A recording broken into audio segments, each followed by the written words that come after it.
رمضان إن الشوق فينا فاضح من ذا يلوم دموعنا بلقاك رمضان إن الدمع فينا غائر سبحان من بالمكرمات حباك. الرحمن الرحيم الحمد لله رب العالمين والعاقبة للمتقين ولا عدوان إلا على الظالمين والصلاة والسلام على رسولنا محمد وعلى آله وصحبه أجمعين. قال الله تبارك وتعالى في القرآن الكريم بعد أعوذ بالله من الشيطان الرجيم بسم الله الرحمن الرحيم إن ذلك لمحيي الموتى صدق الله العظيم. Falënderimi dhe lavdrimi takon Allahu xhaleshanuhu, atë e falenderojmë, prej tij falje dhe ndihmë kërkojmë.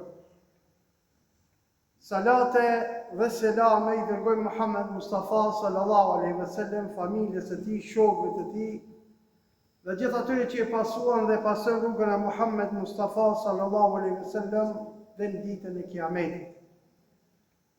Respektuar vëllezër besimtar, do të jemi edhe sonte në këtë natë Ramazanit, duke i shpjeguar emrat e bukur të Allahut xhaleshanuhu, e që sonte inshallah do të mundohemi që të shpjegojmë me disa fjalë tona emrin e bukur të Allahut xhaleshanuhu, Al-Muhyi.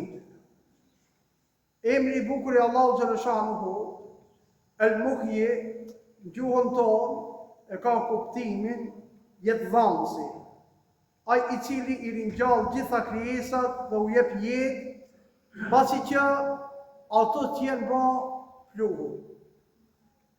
Emri i bukur i Allahut xhaleshanuhu, Al-Muhyi, jetëdhënësi, përmendet në Kur'anin famullar, përmendet edhe në hadithet e pejgamberit sallallahu alaihi wasallam. Në mesin e atyre ajeteve që përmendet ky emër i bukur i Allahut xhaleshanuhu, është edhe ky ajet i surës Ar-Rum, ajeti 50, ku Allahu xhaleshanuhu thot: Inna dhalika la muhyi al-mauta. Nuk ka dyshim se Allahu është ai i cili do t'i ngjall të vdekurit. Allahu xhaleshanuhu është i gjithfuqishëm të risjell në jetë tokën e vdekur, po ai ka pushtet për me i ringjall të vdekurit. Allahu xhaleshanuhu është gjallëruesi, jetëdhënësi. Allahu xhaleshanuhu është që materjes së vdekur i jep jetë. Ademi alayhis salam është formësu nga balta, me pas Allahu xhaleshanuhu i dha shpirtin. Allahu xhaleshanuhu në surën Kaf, ajeti 43 thot: Inna nahnu nuhyi wa numitu wa ilayna al-masir. Sigurisht që jemi ne cilët japim jetë dhe sillim vdekje, dhe te ne është kthimi i fundit.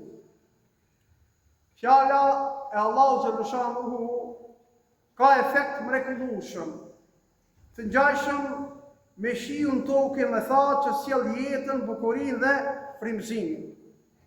Në surën Al-An'am, ajeti 122, Allahu xhaleshanuhu thot: Aw man kana maytan fa ahyaynahu wa ja'alna lahu nuran yamshi bihi fi an-nasi kaman mathaluhu fi adh-dhulumati laysa bi kharijin minha.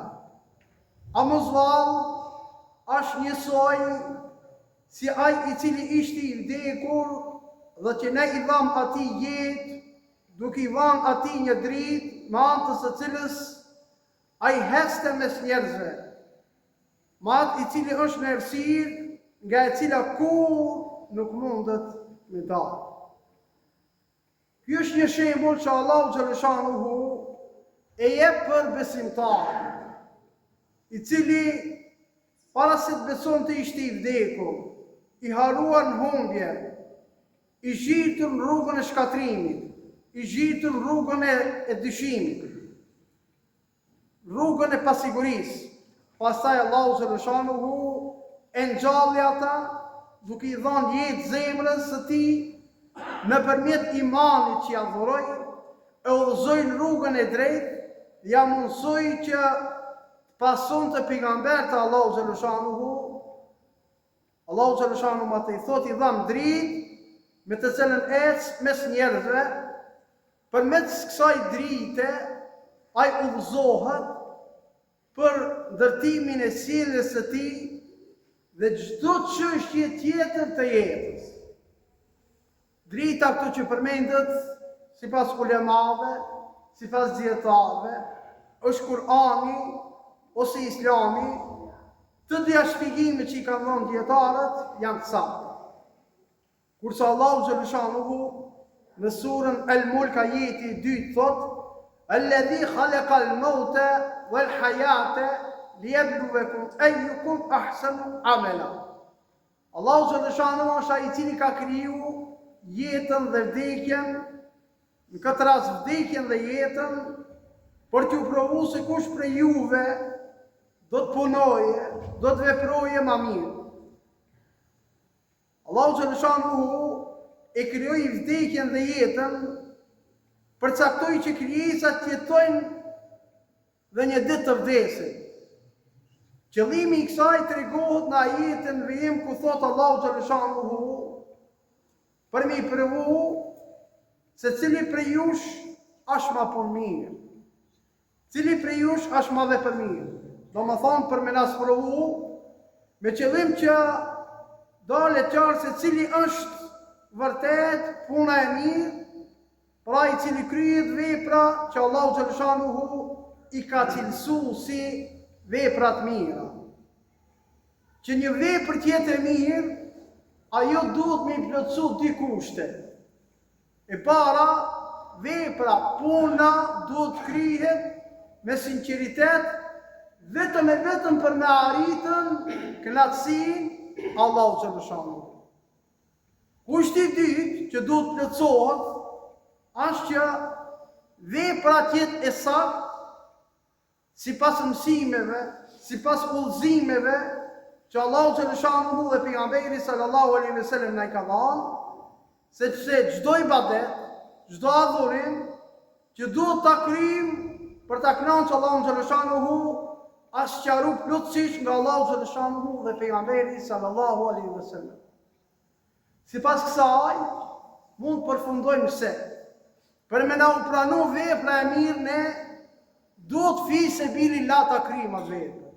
Duhet nga sinceriteti i zemrave tona të kryhet kjo vepër dhe qëllimin ta kemi ta arrim kënaqësinë Allahu xhaleshanuhu. Dhe e dyta, ne duhet jemi nga ata të cilët një vepër, një punë kur ta bëjmë, kemi udhëzim nga Kur'ani famëlar dhe udhëzim nga pejgamberi sallallahu alaihi wasallam. Dhe asnjë punë nuk ka me pa u sqaruar në Kur'an edhe në hadithet e pejgamberit sallallahu alaihi wasallam. Allahu xhaleshanuhu i krijoi krijesat dhe i vendosi ato të jetojnë jetën e kësaj bote, jetën e kësaj dunjaje në këtë tokë. Allahu xhaleshanuhu i informoi ata, i njoftoi ata se ka më ardhur një ditë që do të largohen prej kësaj bote, prej kësaj dunjaje, për më kthi përsëri tek Allahu xhaleshanuhu, që do t'i morë në llogari, do t'i morë në përgjegjësi krijesat e tij njerëzit. Për këtë arsye, Allahu xhaleshanuhu ka caktuar urdhna, ka caktuar ndalesa, të cilët urdhna dhe ndalesa e rregullojnë jetën e secilit prej nesh. Transmetohet që një ditë pejgamberi sallallahu alaihi wasallam ishte i ult me sahabët, me shokët e tij. Ju drejtu pejgamberi sallallahu alaihi wasallam dhe tha: ai i cili thot la ilaha illa Allah, i sinqert në thanjen e tij, ka me hije në xhenet.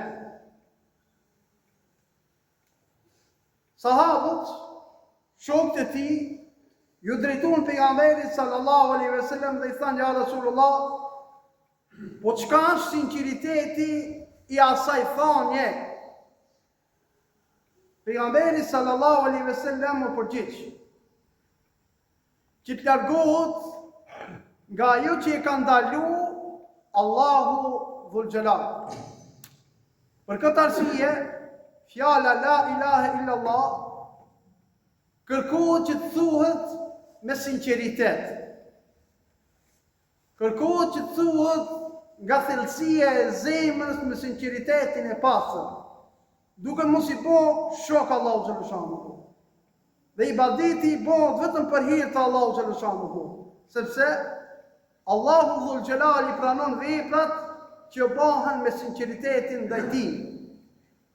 Kurse në një hadith tjetër, pejgamberi sallallahu alaihi wasallam thotë: çdo herë kur robi njeriu thot la ilaha illallah me sinqeritet, i hapën dyrë të qive deri tek arshi i madh, dhe nëse largohet prej gjunaheve mëdha.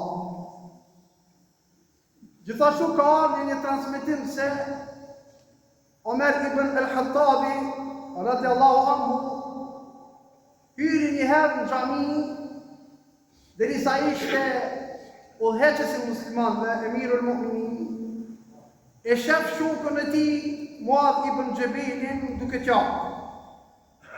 Omeri radiallahu anhu ju drejtu dhe i tha: ja Muadh, çka të ka gjetë, që po kanë? Muadhi i u dritu Omerit radiallahu anhu dhe i tha: e kam dëgjuar një hadith nga Pejgamberi sallallahu alaihi wasallam duke thënë: proklamimi i lehtë është idhujtari. Kush armiqësohet me dashamirë të Allahu xhaleshanuhu, Allahu xhaleshanuhu i shpall lutje. Vërtet, Allahu xhaleshanuhu i do devotshmit, njerëzit takva, të cilët janë padukshëm, cilët edhe nëse nuk janë prezent me veprat e tyre, me punët e tyre. Nëse janë prezent, ata nuk njihen, ata nuk reklamohen. Zemrat e tyre janë si drita e shkëlqimit të udhëzimit. Më të dashurit të Allahu xhaleshanuhu janë njerëzit e sinqertë. Gjithashtu dhe se të ndashëm besimtar, nëpërmjet këtij emri të bukur të Allahu xhaleshanuhu, ne mund të kuptojmë se Allahu xhaleshanuhu është ai i cili është jetëdhënës, është el-Muhyi, transmetohet në kohën e Musës alayhis salam, në të cilin jetoi ke një burr më shumë, mirë po ishte shumë i pasur, por Allahu dhul xhelal e kishte sprovu pa fëmijë, sepse Allahu dhul xhelal është ai i cili na jep fëmijë, evlad vajzë, na jep fëmijë evlad djem, por Allahu xhaleshanuhu është ai i cili i çon se vetët dikuj si jep një qëllam. Në mesin e tyre, kohën e Musës alayhis salam, kishte ndodhur që nuk kishte kibur fëmijë. Dhe sa tjetë vllavi i tij ishin shumë fukara. Dhe e prisin me padurim që mingja e tyre të vdiste, me qëllim që t'ja morin pasurinë. Për shkak se laki më shumë nuk po vdiste, sepse vdekja është në dorën e Zotit dhul xhelal. Allah s'ka pa emër Zoti për me vdekje. Dy vllazërit nuk po mund me duru, edhe e përgatitën një plan për me vrarë mingjën e tyre. Pasi e realizuan planin e tyre dhe e vrarë, ata e morin trupin e pajet mingjës së tyre dhe e fukën me dy shaknave. me mendimin që të merë në ndër shpërblim nga njoni prej të dy fshatrave. Banorët e fshatrave, kur e panë situatën e tij, të dy fshatrat u mbledhën paria e fshatrave dhe u betuan në Allahun xhaleshanu se ata nuk e kishin vrarë. Për këtë arsye, populli shkoi tek Musa alayhis salam për me marrë gjykimin e këtij rasti. Të dy partë nga dy fshatrat e treguan tregimin sipas versionit të tyre para Musës alayhis salam. Në këtë rast, Allahu dhul Jalal e dërgoi Gjibrilin alayhis salam dhe ja shpjegoi urdhën e Allahut xhaleshanu për me prej një lugë nga e cila është edhe surja e dytë e Kur'anit famëlar, quhet sura El-Bakara, surja e lopës, në të cilën është komplet ngjarja, nga këtu është një pjesë e ngjarjes së të surë. Në këtë rast, kur Allahu xhaleshanu e urdhoi Gjibrilin alayhis salam që t'i thot Musës alayhis salam për me prej një lugë, populli Musës alayhis salam ju drejtuan dhe i thanë: e çka ka lidhje mes vrasit dhe prejja e lopës? A mos u don t'lush me neve? A mos u don t'allësh me neve? Musa alayhis salam ju drejtu vetëm se me një fjalë: unë pe komunikoj vetëm urdhën e Zotit tim. Mu më ka thonë Zoti kështu, dhe unë këtë formë po ju drejtohem juve. Djetari i njohur Ibn Abbas thotë se ata u lumtun për me gjetë këtë logë dhe ju shkuj një kodë e sa ta gjemin. Ibn Abbas e thotë se nësa ata do ta kishin gjetë për një herë këtë logë, do ta kishin thërë, ajo do të mjaftonte si zbatim i urdhit të Allahut xhaleshanu. Për arsye se ata filluan me pyetje të shumta dhe qëllimi i tyre ishte ta vënojnë vështirësi Musën alayhis salam, dhe Allahu xhaleshanu u vështirësoi dhe këtyre punën. Në fakt, kjo lopë e cila duhet të therrët i kishte disa karakteristika të cilën e gjetën tek një grua që jetonte me një fëmijë e tij. Mirë po, pronarja e lopës e kërkoi një çmim shumë të lartë që s'kishte ndodhur deri atëherë. E kjo ishte një më shumë vështirësi bijtë të Izraelit. Prandaj, ata nuk pranuan me morë këtë lopë dhe shkuan te Musa alayhis salam, i cili i tha pronarës që vashesën me një çmim pak më të vogël. Sipas një transmetimi, pronarja vashiti lopën në këmbim të lëkurës së lopës, e cila ishte mbushur plot me flori. Allahu xhaleshanu në surën El-Bakara, ajeti 72-73 thotë: wa idh qataltum nafsan fada'atum fiha wallahu mukhrijum ma kuntum taktumun. Pasi vrat një njeri e u ngritën me njëri tjetrin lidhje me të, Allahu xhaleshanu e nxori në shesh ata që kanë shefni jo.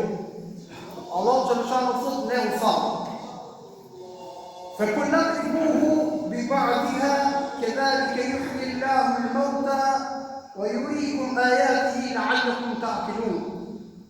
Prekën e vrami me një copë lopës së fliun dhe kështu Allahu xhaleshanu dhe ngjall vdekurin dhe do t'ju tregoj mrekullitë e veta që ju ta kuptojni ngjarjen. Padyshim se Allahu xhaleshanu ka fuqi të ngjallë të vdekurit pa përdorur metoda të tilla. E gjithë kjo ishte një sprovë për atë popull pa vend i cili ishte edhe kryenesh. Në fund, kur Iran vdekurit me një pjesë flokës, a i vdek ju ngrit në kam, ka dhëj si kush e ka ra, më pas ra prap në vorin e ti vdiq. Më dhur ratë si të dënur, me vdikje, për arsye se ata ishin shkaktar që e patën ra, zërtajnë e tyre miqët e tyre për me jamor gjithë pasëru. Në përmjet këtyra ajeteve vëllezër të ndershëm besimtar, ne mund të përfundojmë se emri i bukur i Allahu xhaleshahu el-Muhyi në kupton jetëdhënësin. Allahu xhaleshahu është jetëdhënës, i cili i ringjall të gjitha krijesat, ju jep të gjithë krijesave jetë, edhe që ato bëhen plu, edhe bëhen hi. Ky është krijuesi ynë, ky është Allahu xhaleshahu. Ne bashkërisht lutim Allahu xhaleshahu me të gjitha emrat e tij të bukur, me 99 emrat e tij të bukur. E sonte lutim Allahu xhaleshahu me emrin e tij el-Muhyi, jetëdhënësi, që timi nga ata të cilët i mësojnë këtë emër të bukur, e shëndrisim zemrën tonë me këtë emër të bukur, e stolisim imanin tonë me këtë emër të bukur, vetëm e vetëm që ta njohim krijuesin tonë, Allahu dhul Xhelal, për këto emrat e tij të bukur, dhe ta kuptojmë se Zoti dhul Xhelal është ai i cili e jep jetën, Zoti dhul Xhelal është ai i cili e merr jetën, atëherë të vendosë se Zoti dhul Xhelal. Alhamdulillahi rabbil alamin. رمضان إن الشوق فينا فاضح، من ذا يلوم دموعنا بلقاك. رمضان إن الدمع فينا غائر، سبحان من بالمكرمات حباك.